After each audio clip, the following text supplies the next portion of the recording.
Assalamualaikum warahmatullahi wabarakatuh.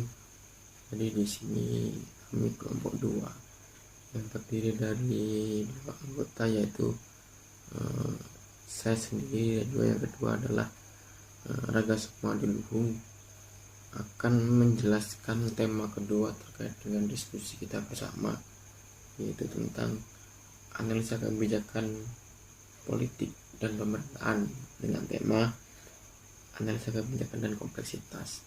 Jadi kita ketahui bersama bahwa analisa kebijakan itu adalah proses mencermati, mengidentifikasi, dan mengukur kerumitan atau keruwetan yang terdapat pada kebijakan pemerintah. Sebelum nantinya kita membahas soal dasolen maupun dasen, terdapat yang namanya yaitu peta analisis kebijakan yang terdiri dari kuadran politis, kuadran deliberatif, kuadran teknis, kuadran strategis, yang pada luarannya itu akan menghasilkan lingkup terbatas, lingkup luas, sisi atau sudut pandang dari politician driven, terus stakeholder driven, technocracy driven, maupun policy analysis driven. Selanjutnya terdapat yang namanya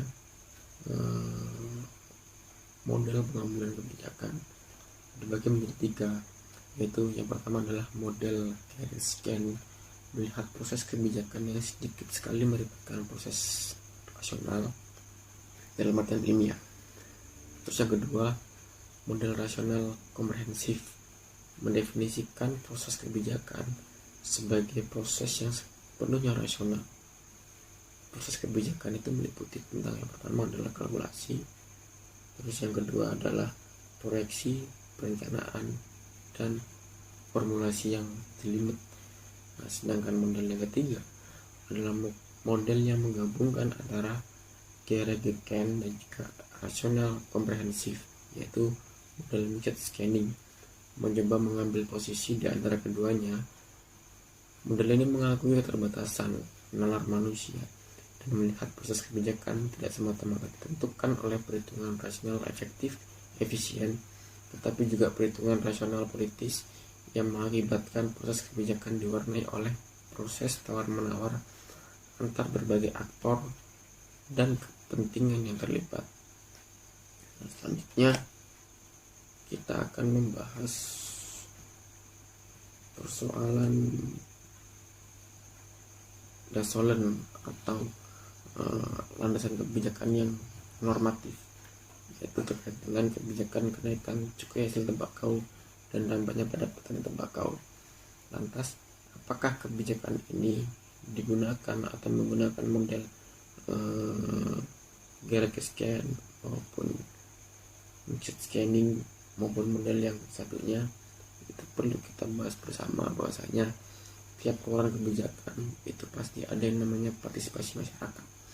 Lantas kenapa Peraturan Menteri Keuangan nomor 152 garing PMK-10 garing 2019 tentang tarif cukai hasil tembakau sebesar 23% yang dimaksudkan untuk menaikkan devisa negara dan menekan angka konsumsi rokok itu justru malah membebani petani tembakau, dalam artian dari beberapa penelitian atau terjun lapangan saya menemukan bahwa terdapat memang ketidakadilan terkait dengan penentuan harga dari mitra, atau dapat kita katakan sebagai perusahaan yang memang mengambil barang dari petani. Ya, itu menjadi sebuah kerumitan atau keruwetan yang terjadi pada proses implementasi kebijakan. Nah, selanjutnya ketika tadi saya sudah menjelaskan tentang peta analisa kebijakan, itu akan mengarah pada yang namanya lingkup terbatas, lingkup luas, stabil ataupun konflik. Jelas bahwa turunnya peraturan Menteri Keuangan tentang cukai hasil tembakau atau CHT ini telah menyebabkan konflik yang memang ada pada tataran masyarakat kelas bawah atau petani, ya terkait mungkin dengan harga yang memang tidak bersahabat, juga kerugian yang mungkin dapat ditanggung oleh negara terkait misalnya menurunnya devisa negara dan juga semakin maraknya peredaran rokok ilegal. Nah, keluarnya peraturan Menteri Keuangan ini perlu kita lihat dari sisi lain terkait mungkin dengan politisian driven tentang politis ataupun birokratis maupun teknokratis. Misalnya ada memang fatwa ormas yang mengharamkan rokok, ada juga kita mengenal tentang nikotin luar antara Lombok Amerika Serikat dan juga industri tembakau. Selanjutnya kita membahas tentang desain, yaitu realita pajak akan rokok dapat menutupi defisit BPJS pada tahun 2019. Dalih-dalih pada tahun 2019 juga Menteri Keuangan mengeluarkan peraturan CHT yang dimaksudkan untuk menaikkan devisa negara, itu justru malah semakin menurunkan daya konsumtif masyarakat dan juga akan menurunkan juga devisa yang didapat akan pajak rokok. Lantas logika mudahnya, terus defisit BPJS ke depan akan ditutupi dengan pajak apa? Sedangkan pajak dari rokok itu adalah pajak terbesar nomor 2 setelah tambang emas privat. Juga perihal kita ngomong tentang pajak tembakau atau pajak rokok, cukai, itu sebenarnya sudah memberikan kontribusi yang besar pada negara terkait dengan mengenai pendidikan, kesehatan, olahraga, dan event-event besar. Nah, kenapa sih yang melatar belakangi bahwa kok ada nikotin luar? Nah, terkhusus di Indonesia, ketika kita berbicara rokok, kita akan berbicara produksi rokok yang dicampur dengan rempah-rempah. Dan dari beberapa penelitian, rokok buatan Indonesia yang dicampur dengan rempah-rempah itu bisa sebagai obat memang, yang percaya tidak percaya memang terjadi. Nah, kita berbicara tentang dampak kebijakan kenaikan CHT 23%. Yang pertama adalah adanya peredaran rokok ilegal. Kedua adalah petani tidak bisa menentukan harga. Yang ketiga adalah kesulitan pabrik dalam membuat tembakau. Dan empat adalah devisa negara akan turun. Nah, jelas bahwasanya peraturan Menteri Keuangan nomor 152/PMK-10/2019 itu tidak berdampak positif pada masyarakat, justru malah berdampak negatif pada masyarakat maupun negara. Lantas model apa sih yang dibuat untuk memutuskan kebijakan ini? Bahkan ketiga model yang diterapkan atau yang diberikan referensi oleh beberapa referensi dari universitas negeri yang saya dapat itu ada 3 model terkait dengan pertama adalah berdasarkan dengan kejadian masa lalu, yang kedua adalah terkait dengan permasalahan yang memang komprehensif, dan yang ketiga adalah mixing. Nah, ketiga model ini tidak ada yang cocok ketika kita lihat sudut pandang dari kebijakan CHT. Inilah yang dinamakan kompleksitas atau kerumitan atau keruwetan yang terjadi pada proses pemutusan kebijakan terkait dengan cukai hasil tembakau. Mungkin itu dari saya, kurang lebihnya mohon maaf, dan selanjutnya akan dilanjutkan terkait dengan pembahasan penanggulangan HIV/AIDS yang juga dilihat dari konteks model kebijakan dan juga peta kebijakan. Warahmatullahi wabarakatuh. Nama saya Aga Sukma, dan di sini saya akan melanjutkan materi dari kelompok 2 yang tadi disampaikan Mas Dana tentang analisa kebijakan dan kompleksitas kebijakan. Analisa secara sederhana dapat diartikan adalah proses mencermati, memecah hal yang dianalisis dalam elemen-elemen pembentuknya yang lebih kecil, serta kegiatan mengidentifikasi dan mengukur. Sedangkan kompleksitas itu ada kerumitan atau keruwetan.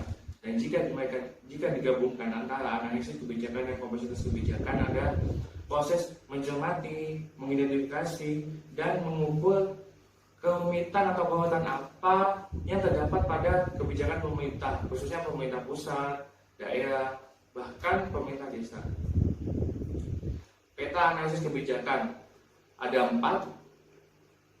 Yang pertama ada pendekatan politis, kedua pendekatan stakeholder atau pemangku kepentingan, yang ketiga pendekatan kebijakan analisis, yang keempat pendekatan teknokratis. Mengapa peta analisis kebijakan ada 4? Untuk mengukur agar kebijakan itu dapat berjalan akurat dan baik, dan juga kebijakan itu membutuhkan analisis yang komprehensif. Adapun perbedaan model pengambilan keputusan itu ada 3, rasional komprehensif, method scanning, dan Gaussian. Dalam asumsi ontologis, di rasional komprehensif setiap pemasaran memiliki solusi objektif. Di method scanning setiap pemasaran dalam sebuah konteks yang spesifik. Dalam Gaussian tidak ada solusi yang benar-benar objektif untuk setiap solusi, karena pemasaran dan pengambilan keputusan selalu terjadi dalam sebuah konteks yang spesifik. Asumsi epistemologis dalam pendekatan rasional komprehensif, pendekatan rasional membawa pada pilihan solusi objektif. Yang method scanning selain keterbatasan dalam manusia, konteks ini membatasi kemungkinan untuk mendapatkan informasi yang lengkap dan melakukan pertimbangan yang komprehensif. Dalam Gaussian, pilihan solusi yang diambil berdasarkan pada kebiasaan daripada pemikiran yang komprehensif. Sikap terhadap konteks yang rasional komprehensif hampir sepenuhnya abai pada konteks. Yang method scanning memberikan perhatian pada konteks sembari mengupayakan agar proses pengambilan keputusan dalam rasionalitas teknokratis bisa dimaksimalkan. Yang terakhir dalam Gaussian, terlalu hirau dan dengan konteks, sehingga dalam pengambilan keputusan selalu terlebih dahulu mengacu pada pengalaman di masa lalu untuk situasi yang dianggap hampir serupa. Model Gaussian melihat proses kebijakan yang sedikit sekali merupakan proses yang nasional. Dalam artian demikian, proses ini lebih dilakukan oleh kebiasaan-kebiasaan yang pernah dilakukan sebelumnya. Dalam model rasional komprehensif mendefinisikan proses kebijakan sebagai proses yang sepenuhnya rasional. Proses kebijakan meliputi aktivitas kalkulasi, proyeksi, perencanaan, dan formulasi yang rumit. Dalam model method scanning mencoba mengambil kedua-duanya. Model ini mengakui keterbatasan manusia dan melihat proses kebijakan tidak semata-mata ditentukan oleh perhitungan nasional objektif efisien, tetapi juga perhitungan nasional yang politis, yang mengakibatkan proses kebijakan diwarnai oleh tawar-menawar berbagai aktor dan kepentingan yang terlibat. Contohnya, dalam kebijakan penanggulangan HIV itu, kita harus bisa menggunakan model method scanning, di mana kebijakan ini harus bisa, selain dari segi kesehatan, kita juga harus melihat aspek masyarakat. Karena percuma saja jika kita mengupayakan dari sisi kesehatan, tapi masyarakat abai terhadap HIV/AIDS, maka percuma. Kebijakan ini bisa dibilang gagal dan bukan kebijakan yang kuat. Maka model ini cocok untuk penanggulangan HIV, di mana dari segi kesehatan kita upayakan, dari segi masyarakat kita membantu untuk agar kenaikan atau jumlah HIV/AIDS di kota Jember khususnya dapat menurun. Assalamualaikum, itu materi dari saya. Mohon maaf jika banyak kesalahan. Wallahualam. Assalamualaikum warahmatullahi wabarakatuh.